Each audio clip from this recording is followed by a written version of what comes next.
Good morning, good afternoon. Welcome to the third installment in our Fabric series. Peter Carson here, going to be talking about managing Fabric development with Azure DevOps and Git. Getting a little more technical from sort of a coding perspective than the previous sessions, but I think it's important to make sure you've got proper management around what you're doing in Fabric as part of that. But before we get into that, let's just do the usual Teams meeting etiquette. We've got the chat and the Q&A throughout the meeting, so feel free to jump in with questions as you have them through there. We are recording and we will be sharing that out afterwards. And just a quick intro, if you're new to the series, Peter Carson here, President of Envision IT. Actually, I think 16 times Microsoft MVP. I need to update that slide. We've just got the announcement for the current year. All my contact details are there. We're going to do it like the last one, pretty much an unplugged session where we're going to go live and walk through on such. I've got a couple slides from the previous session's deck just to set the stage a little bit on that. So what we're talking about here is what's called medallion master data management, and this idea that you've got bits and pieces of your corporate information in a lot of different systems. We're actually using our Envision IT infrastructure as the example here, but we're doing similar projects for a number of enterprise clients as well. So in our case, we've got HubSpot, QuickBooks, Teams, Extranet User Manager, our time tracking software called Splat, and SharePoint, all as data sources, and all keeping little bits of our client, our project, our staff details, and none of them really have sort of a master record of everything in there. And that's really the goal here with this medallion master data management approach, is to pull the appropriate pieces of information from each of those systems, bring them together into a master record, and then distribute them back out into the various source systems, and also make it available from a reporting and analytics perspective. So we've got this concept of bronze, silver, gold, where we've got sort of raw data ingestion happening, the normalized data, and then the gold canonical master data. We've talked about these topics in previous sessions, so I won't go any deeper on that side. What I want to do is jump right into sort of the live demo side of it and take you through how we're using Azure DevOps and Git to manage this process. So let me start in fabric.microsoft.com, the home page coming in. For some reason, it always defaults to Power BI. A little trick I didn't realize until a bit ago. You can flip it into the Fabric view here, and this is more aligned with what I expect to see. Fabric and Power BI are kind of joined at the hip. They both have sort of the same workspace that you can have both Power BI and Fabric components in under the hood, depending on what's backed underneath that. And I'm going to use our EIT integration examples as what we want to work with here. And you can see I've got a dev, a dev 2, a dev 3, an integration prods. We've got a number of different workspaces. And the goal here is to be able to separate how you run your production business from where you do your development. And ideally we should have a testing environment in between here as well. We're a pretty small shop, so we tend to go dev to prod, but for our enterprise clients, very much a dev test prod or a staging user acceptance testing training. There's often multiple environments in between as part of that.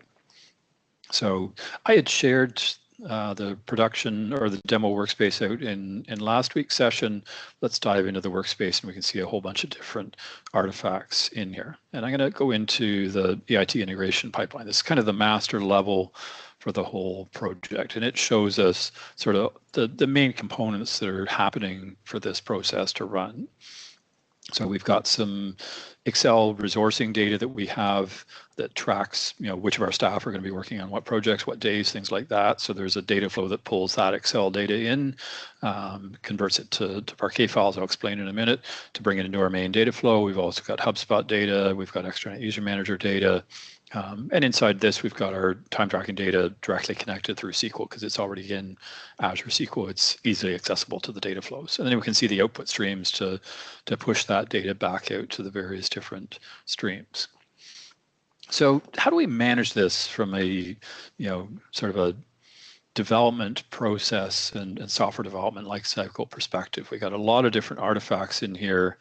And there may be multiple different developers working on them. I've had a number of my team, Tom Abbott in particular, helping build out pieces of these. And, just working live against the workspace is pretty dangerous. As you start to make changes, you may, delete something you didn't want or change something untoward and you want to roll it back. You don't have that sort of version history as part of that. You can see up in the top right here, I've got this source control icon.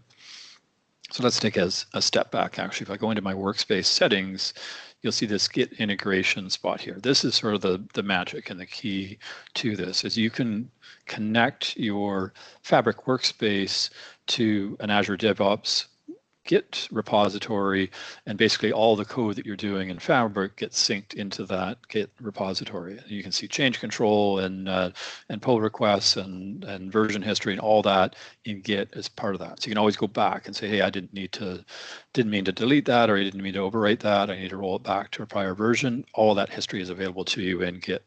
And you can also see exactly who's working on that, who committed those changes. If you've got multiple developers working on the, you may not want to have them all in one Fabric workspace. You can actually set up different workspaces for different developers, and they can work independently of each other.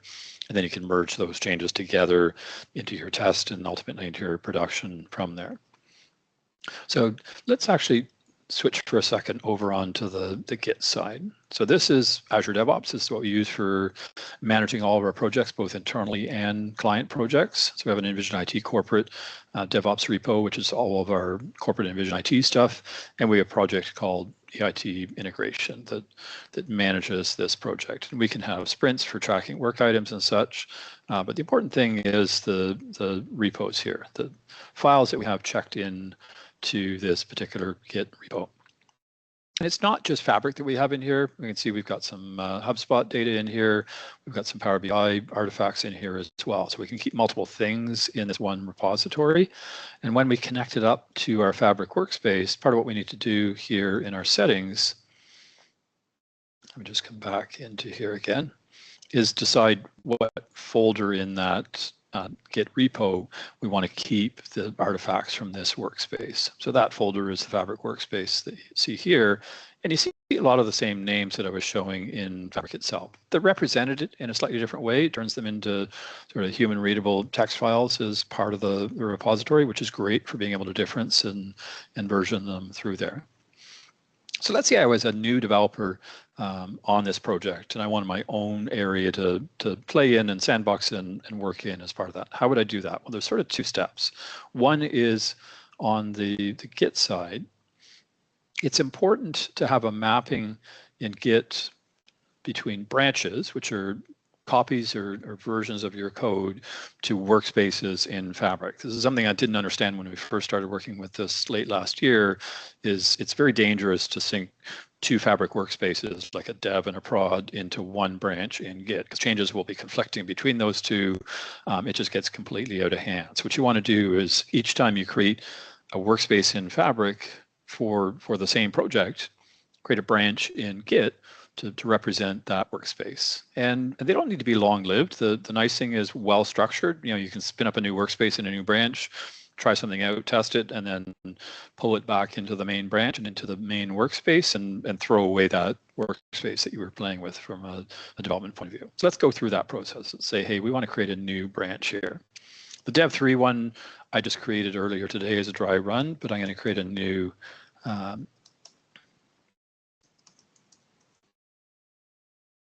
Fabric/Dev4, but I'm not going to base it on the master. I'm actually going to base it on the Dev3 one. I based the Dev3 one on production because I, unfortunately done a lot of my work in prod, and now I'm moving into dev. I sort of worked backwards on there, but now I want to keep working in dev. So I'm going to use the latest dev branch and create my new branch off of that. You can do this through the command line. I prefer to do it through the UI. I just find it easier to sort of point and click through there. So we've now got, oh, I didn't name it properly because it's case sensitive as part of that. So let's actually clean that up. Let's go ahead and delete that branch. And let's create a new one properly.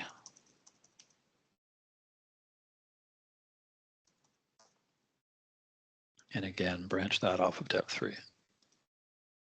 It's semantic to have them organized under this one folder here, but it does help to logically keep that together. And then assuming that I'm a Fabric administrator, which I am, I can come into Fabric here and say, hey, I want to create a whole brand new workspace. So I'm going to call this one EIT Integration Dev 4. name doesn't need to match the branch, but logically you want to have them connected as part of that. And I want this to be a Fabric capacity workspace. So we have a capacity that we're paying for in Azure for Fabric, and that's what these workspaces are connected to here. So let's go ahead and apply that. Okay, so I've got my new workspace, but it's completely empty. There's nothing in there. There's nothing to start with from. And this was a real challenge because there's no, I can import things into Fabric, but it's really just Power BI and notebooks. It's not an entire other Fabric workspace. So there's no way to export a workspace and import it into another. There are pipelines that you can build. I actually find doing it through Git is a much easier way of doing that. So let's come into my Git workspace settings and into here. I'm going to pick Azure DevOps. I'm going to use my main Carson and Envision IT account here. So it understands what's there. It's the corporate Git repo that I want to use. And we've got a bunch of projects in here. It's the IT integration one that has an EIT integration repository. And then this is the important one here. I want to pick that dev4 branch. I want to make sure my branch matches my workspace so I keep that one-to-one mapping. It's really important as part of that. And I called the folder Fabric, so I'm just going to keep doing that. And let's do a connect and sync here. So what this is going to do, it's going to connect to this Fabric workspace to that branch in Git repo. And you can see it's now syncing content from Git to this workspace. It knows that Git is more up to date than the workspace, and it's going to pull that information down from Git. And we'll give it a second, we'll actually start to see artifacts coming up through here. That takes a minute to run. So I left the dev3 one there just to be able to demonstrate, I did this same process a couple of hours ago this morning, and it populated all of these items in here. And you can see the synced on the Git status showing here that all of my items are up to date as part of this. Now, let's talk about the different types of artifacts that I have in here. So if I sort this by type, so we've got data flows. And if you're familiar with Power BI, I mean, these are very much Power BI queries that you can write to say, take a bunch of data, go through a bunch of manipulations, turn it into something different from there. And this client projects quotes task is our main data flow that ingests all the different data, massages it, and goes through that bronze, silver, gold flow through there. So that's sort of a main one that we're using as part of it. We've got a couple other ones that support that.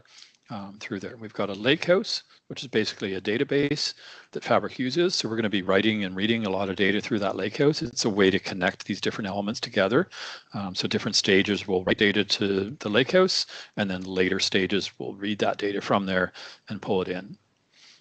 We've actually got quite a few notebooks in here. So these are basically Python scripts that we're running as part of the process. And I would say a lot of the effort is on the notebook side. You can see we've got quite a few through there. And then we've got pipelines. I was showing the IT integration one. That's the main pipeline that sort of orchestrates all these different steps. You can have multiple pipelines in a workspace. That's fine. And then, sorry, I lost my sort there. I happen to have a semantic model in here for some Power BI reporting. I should probably put that somewhere different. It doesn't really belong in this project here. It's nice to keep the reporting side separate. We're going to be talking about that more in later sessions. So we've got these different artifacts, and they're not all of the things that you can do. There are a number of different items that we can create through here. So there's a lot of different actions available in Fabric. I've focused in on those main sort of 4 top ones that we see up here: notebooks, pipelines, data flows, and lakehouse. I did experiment with things like copy jobs that made it easy to sort of point and click and connect different data sources together and do things. The challenge that I had is when we get into this multi-environment dev test prod, there's so much configuration in those objects, it makes them very difficult to move them from one environment to the other and reconnect them to all the right things in that new environment. So I kind of gave up on that. You could pass parameters from pipelines and manage that. I found standardizing on notebooks to copy things gave me a lot more flexibility as part of that. So let's have a look back again here at our IT integration dev4. So we can see now we've got a whole bunch of artifacts starting to show in there, and they're all green now, so they've all synced up. So I now basically have a whole copy of my my dev in a new dev workspace ready to go, and I can start working with that. Now there's no data there. If I look at the lakehouse here, this is where all the data gets transferred back and forth. I actually need to run the pipeline to see anything in there because it's completely empty. It hasn't been bootstrapped. So I could run that EIT integration pipeline and have it go through steps, and it would start to populate things through there. But the first thing that I need to do is make sure that it's properly configured. And I've standardized on this approach of having a config notebook as part of this. So if I open this notebook up, this is a project-specific notebook, but it's agnostic of what environment that it's running in. So I've standardized on always using the name EIT integration for the lakehouse in all these different environments. We get some information about the workspace, and then we set up a bunch of parameters for the different systems. So we have a sandbox HubSpot, we've got a sandbox time tracking, we have a demo version of our EUM. So we've got all the information for connecting to each of those environments in this config. And we also have our production as well. So they have different pieces in here as part of that. I won't get deep into the secure development side of it, but we're using Azure Key Vault and client app registrations and Enter ID to do a lot of the authentication. So when this fabric wants to talk to, say, Azure SQL, it has an identity, it gets a token from Entra, it uses that to call into this SQL server and this database and get the information that it needs. But none of the passwords, none of the secrets are in the notebook itself, which is really important from a secure development perspective. So we've got these different configurations, and as we add more environments, we can spill that out. Now, I didn't want to duplicate this whole section for Dev 3, Dev 4, all the different scenarios through there. So what I did was I added this concept of a config name based off of the workspace name, and it says, hey, if the workspace starts with EIT integration dev, I don't care how many numbers are after that, we're going to call that configuration. And then if you don't find the configuration in that environment block, throw an error because you don't have the configuration, you don't know where to go from there. And it basically builds out this configuration dictionary object, which is a Python concept of all the different config for the environment that we're running in currently. So if we go back to the main pipeline, that's the first thing that we run. It needs to happen before any other steps. Now you can see there's steps here that aren't dependency connected through there. They actually call the config notebook in them. So it's actually going to get run multiple times through here. But before any steps happen, we want to make sure that that runs through there as part of that. So then the downstream applications can then use that information to decide what environment am I running in, where do I connect to, what do I do as part of that. Now, as part of this project, I've created a lot of helper functions as well. And my plan is to open source publish these. I'm not sure exactly when that's going to happen. Time is of the essence there. It won't be, as part of the follow-up to this webinar itself, but sometime, hopefully over the summer, I want to get a white paper together and start to publish that. I've been using these helpers not just on our internal project, but with our team on our various different enterprise client projects as well. So they're getting sort of fleshed out to say, hey, can we keep this as a single common helper function and use it on multiple different style projects? And it's working pretty well from that perspective. So we've got things like helper Entra. Enter ID is the security provider underneath all things Azure and Microsoft 365. So it's got a bunch of functions in here to get certificates from Key Vault and get access tokens to be able to call things. Once you have this code once, you don't really need to do it again. And a bunch of the other helpers use this to do the secure access token requirements to be able to talk to the systems that they need to talk to. So that's sort of one of the key ones there. If we look back through the items, talking to SQL is another common through here. So I want to get a connection to a SQL server. I just pass that configuration object for my environment, and it figures out all the details of how to actually get that connection, so I can then do things against SQL from there. And my code doesn't need to know about which environment am I running in and what config do I use. It all gets abstracted away down at the lower levels through there. And the same thing with our systems like Extranet User Manager.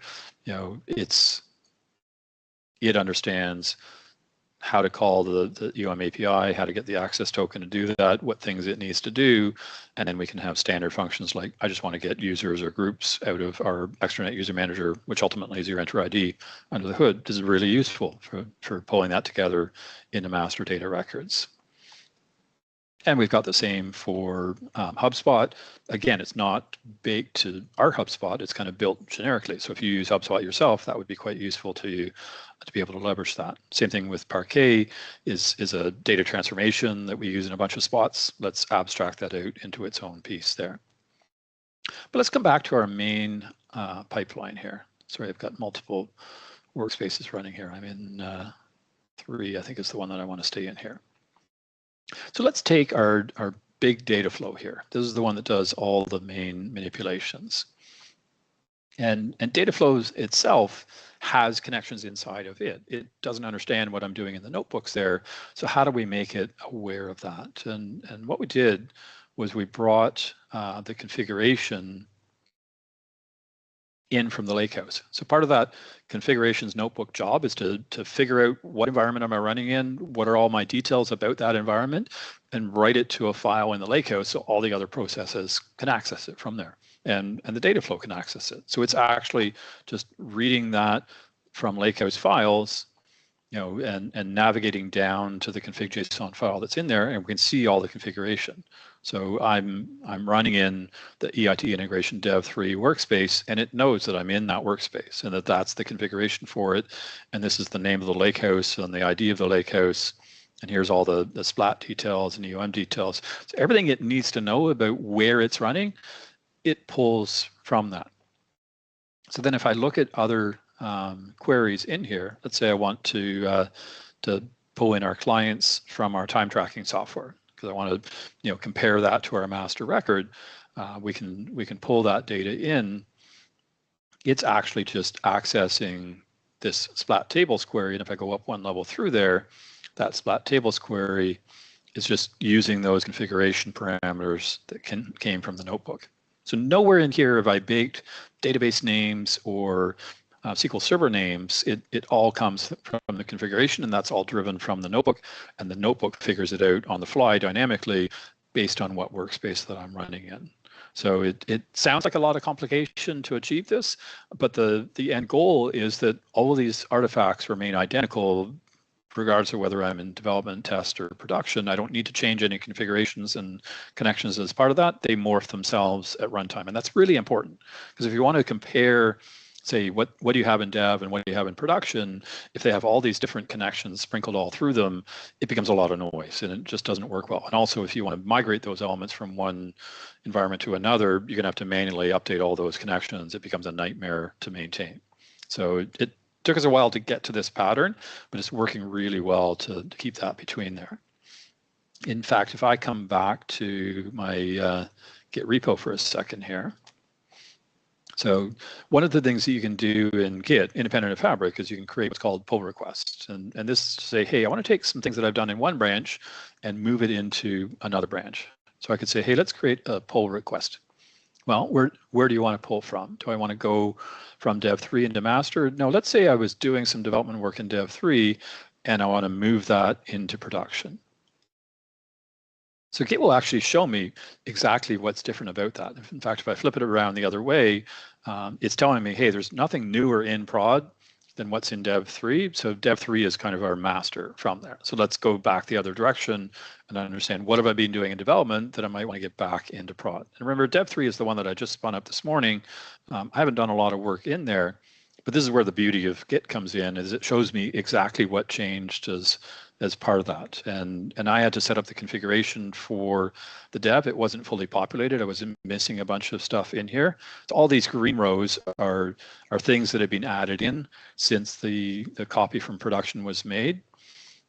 And the reds are things that I've taken out. So you can kind of see the delta and changes that have happened through that process across all the different files. So down into the Power Query as well, I can see the exact changes. So it becomes really valuable to understand who did what and when did it happen and what was the outcome from that.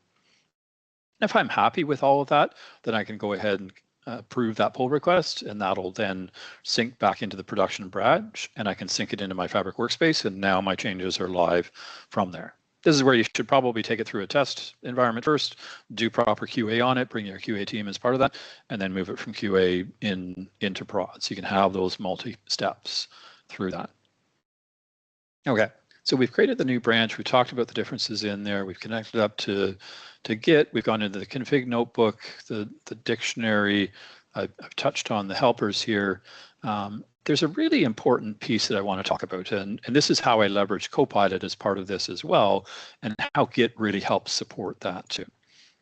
So I would be dead, honestly, without Copilot. It helps me all the time. I have a ton of chats going on back and forth around the work that I'm doing here, and my team is doing the same as well. So how is that effectively managed? Well, let's say I'm in my Fabric workspace here, and actually had a Copilot conversation around the demo scenario itself. So let me actually bring that up here.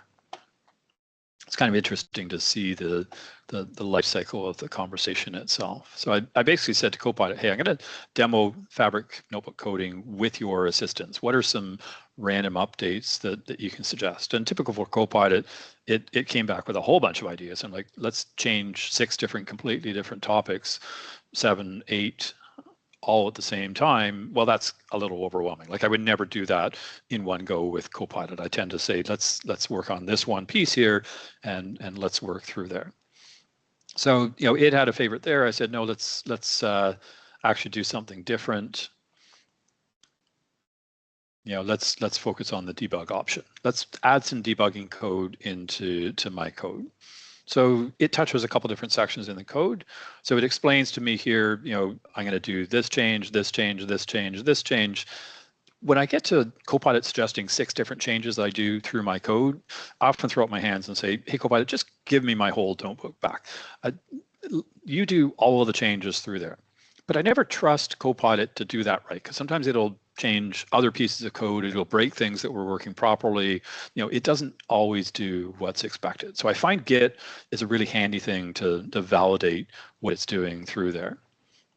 So I said, okay, give me the fully updated cell with the debug. So this is those 6 changes all put into my code as part of this. And I can come in here and just copy that code out of Copilot. It's now in my clipboard. So I need to remember which notebook I was actually on in here. This was the HubSpot code, I think. Yes. Okay, so let's get to dev3. Copy HubSpot data. Is that the one? Yes. It starts with this function definition here. So I could take that copied code and just paste it right into the cell in Fabric here, but it'd be very difficult to tell what actually changed as part of that. So the better process is to come in first and make sure that your Git repo is currently up to date. So come into source control, say, hey, do I have any changes here? Is there anything that I've done that I haven't committed back to Git? No, everything's up to date. Okay, great. Because what I can do is in Git, if I'm in a particular branch, I can actually clone that whole branch out to my local Visual Studio, which is another way of working on the Fabric code. So I've got a cloned copy of that here. So I've got the whole Git solution open in Visual Studio. And it's this copy HubSpot data notebook that we were just in having a conversation with Copilot on.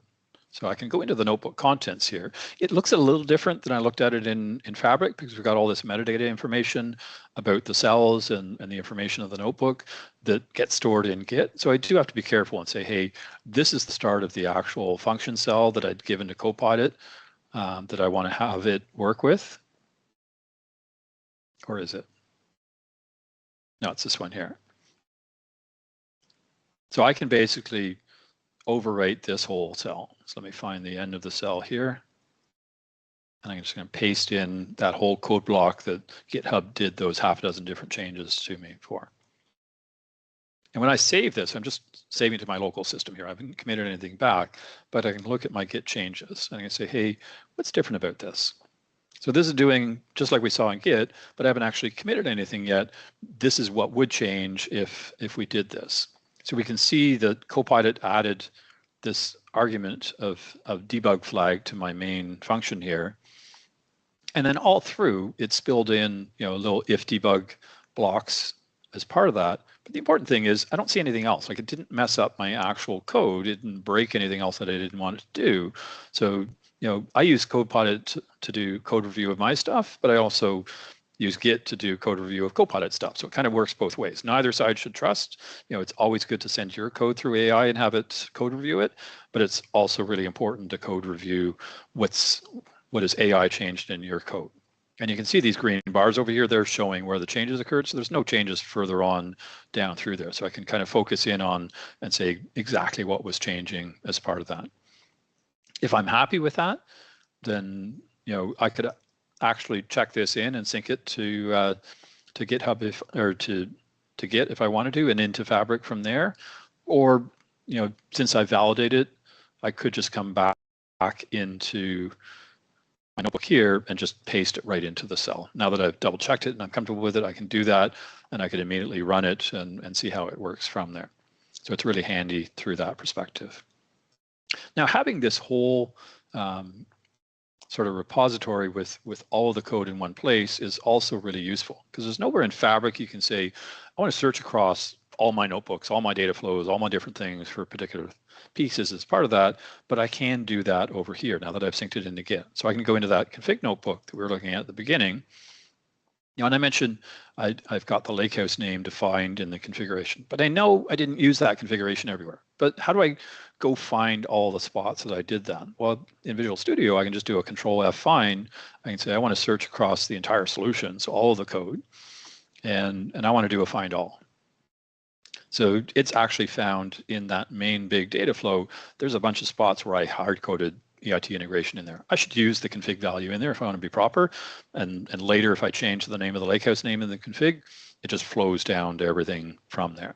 So it's super handy to be able to navigate down through there. So I know that was a bit of a rapid fire through.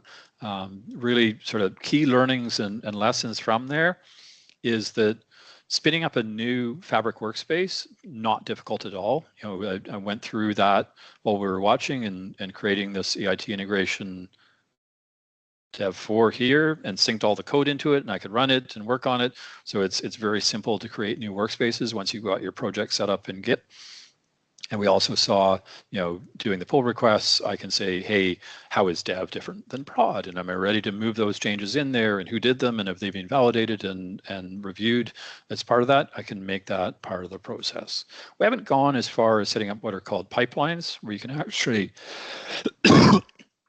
automate that moving between environments, but we're almost all the way there that we can actually do that as part of that. Some of our enterprise clients were using pipelines for other parts of their projects. We haven't brought it in on the Fabric side just yet.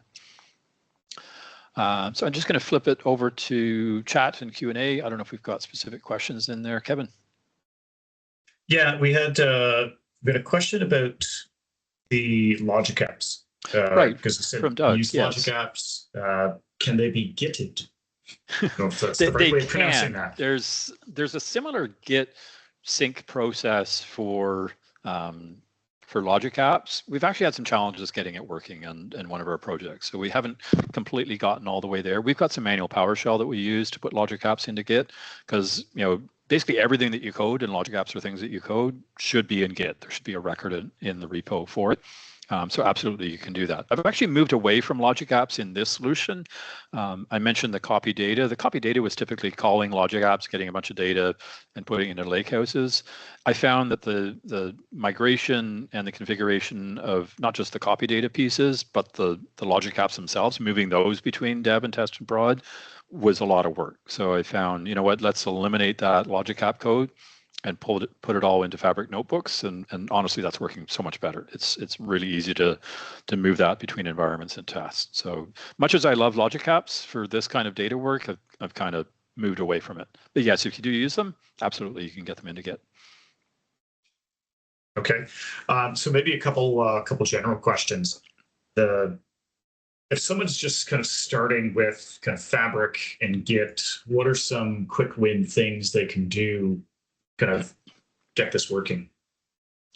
I guess it didn't go too deep into how do you use Git, because that's not specific to Fabric. That's a general thing. So if you don't use Git in Azure DevOps at all, I mean, that's probably something that you want to get your head around first, is what is this thing and how do I use it? And am I more of a command line person, which a lot of people are when it comes to Git, or do I like using the UI in the browser, which I prefer?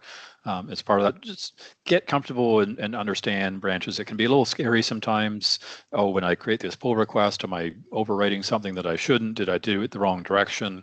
Like, you want to get your head around that space. We've been using Git for many years as part of our general software development. So bringing into Fabric just made a lot of sense there. And then the same side on the Fabric side, really understanding how do you abstract your environments away so that you don't have them baked into your different artifacts. That config notebook is really the only place that has information about specific environments, and it's got sort of a self-awareness. It figures out which environment it's running in and sets itself appropriately. So it's very clean and simple. You don't want to have to change a bunch of code for dev and then change it again for test and change it again for prod. That's fraught with error through there. Okay. So someone just asked, can you show us an example of what a pipeline looks like in Git? I'm not the expert on pipelines, but let's have a look at this. So if I come to our EUM project, so Extranet User Manager is our flagship product, and we absolutely use pipelines to manage that. So you can see all the different pipelines and when it was run. In fact, Tom just ran it 2 hours ago through here, and it basically goes through, it merges a branch in. So Tom is working in the 7.5. So 7.4 is our latest release version. 7.5 is the next version that we're working on. We can see, exactly what artifacts got checked in as part of that, what work items were through that, and then coming out of this, it creates packages, which are basically our deployment packages for the product. And it actually deploys it into our dev environment. So we're going to immediately start testing this pipeline. So it's nice that, when somebody does a check-in and runs the pipeline, we know that everything that's anybody is checked into that dev branch gets built and deployed to our dev integration.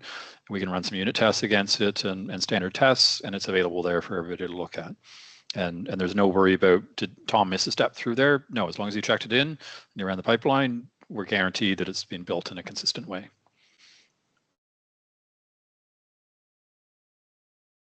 Okay, I'm just checking to see if there's any other audience questions. What are some common mistakes that people tend to make when they're connecting these?